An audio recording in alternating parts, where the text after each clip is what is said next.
il y aura bien une statue en hommage à Johnny Hallyday.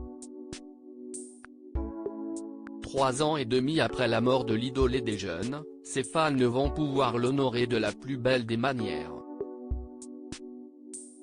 Ce mardi 14 septembre en effet, une journée forte en émotions va se dérouler en 3 temps, d'abord l'inauguration d'une esplanade de Johnny Hallyday puis le dévoilement d'une statue hommage et enfin, un concert exceptionnel à l'Accor Arena. 3 temps forts, qui ont bien failli tourner au vinaigre pour la statue. Intitulé quelque chose de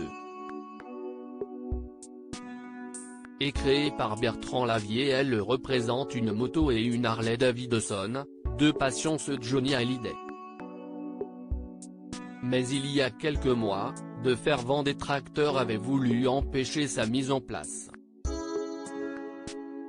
La maire écologiste du 12e arrondissement parisien, Emmanuelle Pierre-Marie, regrettait alors dans Le Monde qu'au moment où nous voulons créer une ville durable, apaisée, le projet met surtout en scène une Harley Davidson, qui symbolise tout autre chose.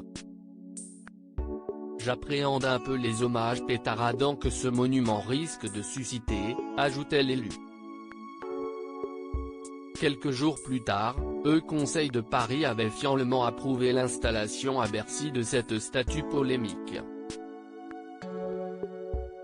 En parfaite cohérence avec la délibération du Conseil de Paris de février 2020 qui a retenu la dénomination Esplanade Johnny Hallyday, l'œuvre retrouvera sa place sur le parvis de la salle de concert de l'Accor Hotel Arena de Paris-Bercy, apprenait-on alors.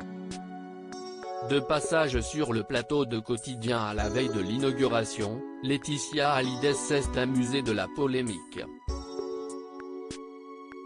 Non mais si est normal, Johnny, de toute façon, il a toujours déchaîné les passions, donc si est bien, il aurait aimé que l'on parle de lui. Alors depuis qu'il est parti, on parle beaucoup de lui, a réagi la maman de Jade et Joy. Il ne laisse pas indifférent.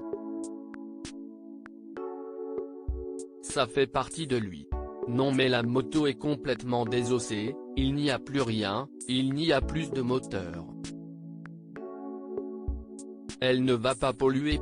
Pourquoi Laetitia Hallyday a voulu faire une esplanade hommage à Johnny et Laetitia Hallyday est totalement fan du résultat. Ce n'est pas une statue à son effigie qu'il aurait détesté. Il aurait été très fier et très ému qu'une œuvre aussi bouleversante que celle-là, qui porte les éléments de toute sa vie, a expliqué Laetitia Hallyday sur TMC. Elle a également évoqué le choix du lieu de cette esplanade, cher au cœur du taulier. J'ai reçu énormément de lettres de fans de Johnny après son départ, qui ressentaient un énorme vide dans leur vie, et une frustration de ne pas pouvoir se recueillir, a continué sa veuve, qui a donc décidé de faire un bon cadeau aux admirateurs de Johnny. Très touchée par la demande des fans, elle a donc voulu imaginer comment on pouvait en créer un lieu à Paris où les gens pourraient aller se recueillir. Ce sera donc dans le 12e arrondissement de Paris, là où l'idole des jeunes s'est produite des dizaines de fois.